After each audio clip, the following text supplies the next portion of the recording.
Случвало ли ти се да се запознаеш с някого и след точно 5 минути вече да не помниш неговото име? А ако ти кажа, че има трик, с който ще го запомниш завинаги.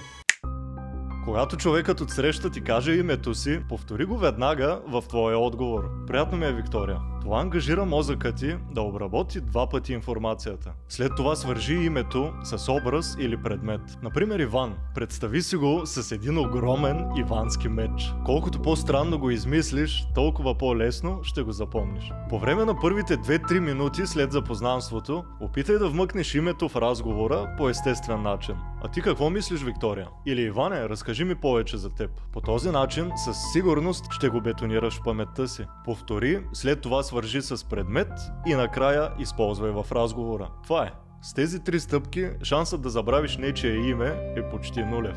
Ако ти харесват такива психологически хакове, виж линкът в биографията ми. Чао!